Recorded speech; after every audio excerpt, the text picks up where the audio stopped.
Our National Unitarian Universalist Association is considering a new articulation of Unitarian Universalist values, as some of you have heard. The new version is graphically represented as a six-petaled flower with love at the center, surrounded by six petals: justice, interdependence, transformation, pluralism, equity, and generosity. Our theme for this month is justice. In subsequent months, our themes will explore the other petals, and finally, love at the center of it all, holding it all together. The fact that justice and equity are both among our values means that we see them as different. When we say justice is one of our Unitarian Universalist shared values, we mean, quote, we work to be diverse, multicultural, beloved communities where all thrive. We covenant to dismantle racism and all forms of systemic oppression. We support the use of inclusive democratic processes to make decisions. And when we say equity is one of our shared values, we mean, quote, we declare that every person has the right to flourish with inherent worth and dignity, and worthiness. We covenant to use our time, wisdom, attention, and money to build and sustain fully accessible and inclusive communities. So, there's some overlap there. Both justice and equity are about inclusive community. Justice calls for a community where all thrive, while equity calls for a right to flourish, basically the same thing. Dismantling racism and all forms of systemic oppression, as the justice petal calls for, and every person flourishing with inherent dignity and worthiness, as the equity petal calls for, are pretty much the necessary and sufficient conditions for each other. Still, we might not notice that each implies the other, so it's good to be explicit about both dismantling racism and providing for everyone to flourish with inherent dignity and worthiness. What justice emphasizes, however, that equity doesn't, is this idea of beloved community and the explicit attention to systemic oppression. So let's look at that. Beloved community. What is this idea of beloved community? Our story begins with Josiah Royce, who lived 1855 to 1916. Royce coined the phrase beloved community. And what he meant by it is not quite what you might initially think of when you hear beloved community. Josiah Royce was a professor of philosophy at Harvard University, and among the first to bring sustained philosophical attention to what community is and how it functions. Royce argued that communities are logically prior to individuals. That is, the usual idea is that individuals are prior and that individuals come first, they get together and form a community. Royce says that actually gets it backwards. Community relationships create individuals. We are formed as individuals, we are formed as the individuals we are by being nurtured by a community into a place within that community, and our identity comes from that place. Individuals don't make a community, communities make individuals. Our Unitarian Universalist congregations are sometimes described as being, or aiming to be, communities of memory and hope. And it's from Josiah Royce that we get these ideas of communities of memory and hope. A community of memory is one in which the members have a shared story about their past. A community of hope is one in which the members share an aspiration going forward. Royce wrote, "There's only one way to be an ethical individual. Only one." He said, "That is to choose your cause and then to serve it. As the samurai, his feudal chief; as the ideal knight of romantic story, his lady. But the cause we serve is itself a product of some community or other. The community is logically prior to the individual, remember, so it is communities who bring individuals into existence and in the process lay before them causes to which these individuals the community has created may choose to be loyal. So Royce said, "My life means nothing, either theoretically or practically, unless I am a member of a community."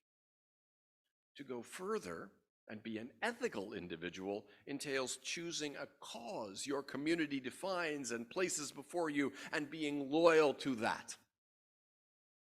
Royce then said that beyond all actual communities, there is an ideal community, a community not realized but imaginable. This imaginary ideal community may nevertheless powerfully guide us. And the ideal that Royce asks us to imagine is a community of those who are loyal to truth and reality and to loyalty itself. It is this imaginary ideal community that Royce called beloved community. As I was reading about Josiah Royce's philosophy this week, I was reminded of the psychiatrist M. Scott Peck's words in his 1978 book, The Road Less Traveled. Mental health, Peck said, is an ongoing process of dedication to reality at all costs. Following Peck, I think of spiritual development, spiritual maturation in those terms, an ongoing process of dedication to reality at all costs. In other words, the project of growing spiritually or of mental health is a matter of vigilant attention to all the ways we fool ourselves, all the myriad tricks of our egos. It is to be constantly searching ourselves for the arising of self-deception, of perceiving reality through the distorting lens of mere self-interest. We can never rid ourselves entirely of the proclivity to self-deception, but we can get better at catching such delusions sooner and releasing them once we spot them. That's the ongoing process of dedication to reality at all costs. Scott Peck calls that mental health. We might also call it spiritual growth. We might also call it love. Because to see through the ego's defense mechanisms to a reality of flowing interconnection where everything is everything else, to see that there are no permanent distinct things, but only things temporarily appearing distinguishable. This is to participate in the universal love that holds us always, that has never broken faith with us and never will. And when there is a community of people all together dedicated to reality, to truth at all costs, no matter how inconvenient, no matter our self-interests, then you have a community participating in that universal love. And so Royce called that beloved community. This imaginary ideal is, as I said, not quite what you might initially think of when you hear beloved community. Martin Luther King Jr.'s theology studies at Morehouse, at Crozer Theological Seminary in Pennsylvania, and at Boston University, where he earned his PhD, included substantial philosophy study, including Josiah Royce. King appropriated Royce's concept, beloved community, and he specifically tied it to his campaign for nonviolent change. King wrote in 1957, "The nonviolent resistor must often express his protest through non-cooperation or boycotts, but non-cooperation and boycotts are not ends in themselves. They are merely means to awaken a sense of moral shame in the opponent. The end is redemption and reconciliation. The aftermath of nonviolence is the creation of the beloved community, while the aftermath of violence is tragic bitterness." He added, "Love is creative and redemptive. Love builds up and unites. Hate tears down and destroys. The aftermath of the fight fire with fire method is bitterness and chaos. The aftermath of the love method is reconciliation and the creation of beloved community. Physical force can repress, restrain, coerce, destroy, but it cannot create and organize anything permanent. Only love can do that. Yes, love, which means understanding, creative, redemptive goodwill, even for our enemies, is the solution to the race problem, said King. Throughout his career, King emphasized not winning, not ending segregation by defeating segregationists. He emphasized instead reconciling with segregationists, and he identified beloved community with this condition of reconciliation. For King, beloved community was the name of the end goal of all positive social change. In his sermon on Gandhi, he wrote, "The aftermath of nonviolence is the creation of the beloved community, so that when the battle is over, a new relationship comes into being between the oppressed and the oppressor. The way of acquiescence leads to moral and spiritual suicide. The way of violence leads to bitterness in the survivors and brutality in the destroyers. But the way of nonviolence leads to redemption and the creation of beloved community." End quote. What does this mean for what justice requires of us today? So here we are in the fall of 2023, here today to reflect on what justice is, what justice requires of us. And what we're seeing is that what justice requires of us is love. The language in our National Association's new bylaws, as proposed, puts beloved community at the center of its conception of justice. Beloved community is conceived, as we saw, in somewhat different emphases by Josiah Royce, who originated the term, and by Martin Luther King, who brought it to his social justice activism. For Royce, it's more about participating in universal love as manifested and realized in and through participation in an imaginary ideal community committed to truth, to reality at all costs. For King, it's more about directly living by the injunction in the Gospel of Matthew to love your enemies. Justice is about beloved community, and beloved community is about love. Cornel West says that justice is what love looks like in public. Or we might say, love is what justice looks like. Or simply, as Zen master and African-American woman Angel Kyodo Williams writes in Radical Dharma, love and justice are not two. We live in polarized times. In some ways, even more polarized now than in the civil rights era of the 50s and 60s. And what justice requires of us in these times, just as in any time, is love. In these times, when almost half of our country consists of people who deny women autonomy of their bodies, who glorify guns and facilitate the ongoing carnage of 30,000 gun deaths a year, who are persecuting LGBTQ plus folk, whose embrace of white supremacy is all but explicit, who deny climate change and obstruct any efforts to reduce carbon emissions, who are undermining democracy on every front, embracing authoritarianism, and taking to cruelty not as an unfortunate means, but delighting in it as a sufficient end in itself. In the face of all this, what must we do for justice? What we must do is love. Since Martin Luther King Jr. did so much to advance the concept of beloved community, and since beloved community is so central to our Unitarian Universalist conception of justice, let's look more closely at how King explained Jesus' injunction to love your enemies. In a 1957 sermon called Loving Your Enemies, King speaks the passage that has become one of the best-known King quotations. I will quote more than is usually quoted to give you a little more context. He said, "Let us move now from the practical how to the theoretical why. Why should we love our enemies? The first reason is fairly obvious. Returning hate for hate multiplies hate, adding deeper darkness to a night already devoid of stars. Darkness cannot drive out darkness, only light can do that. Hate cannot drive out hate, only love can do that.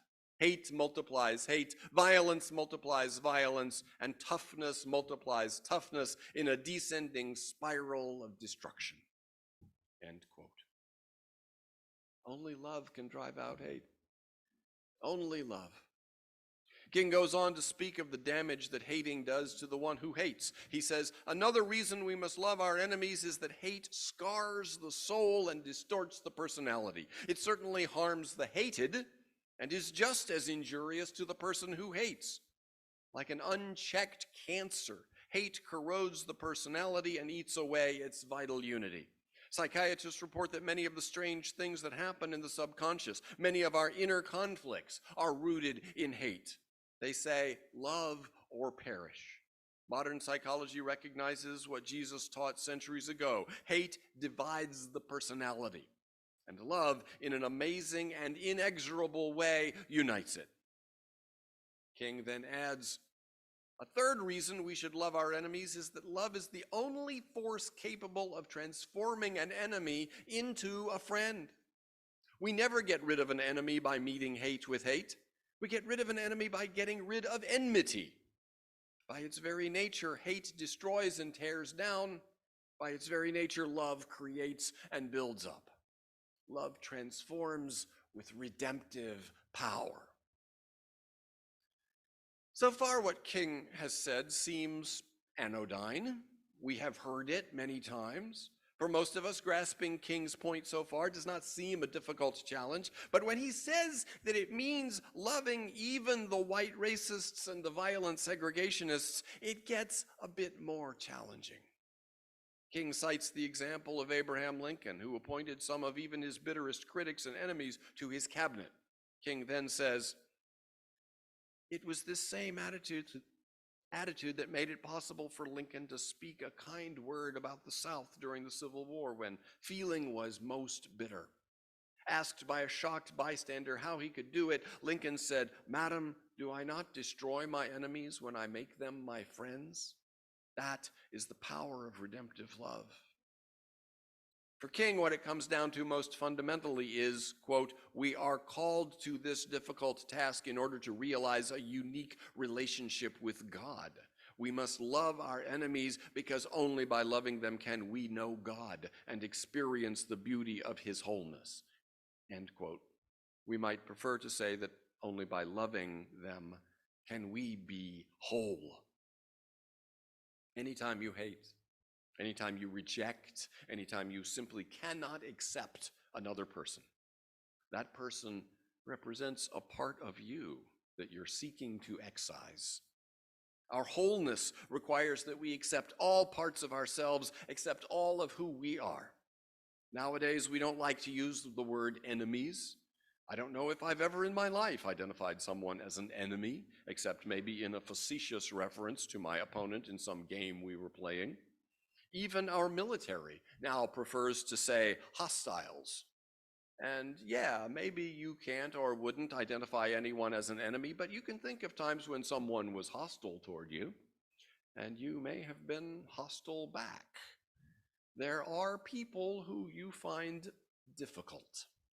And I'm suggesting to you that what you don't like about them is a reflection of a part of yourself that you don't like.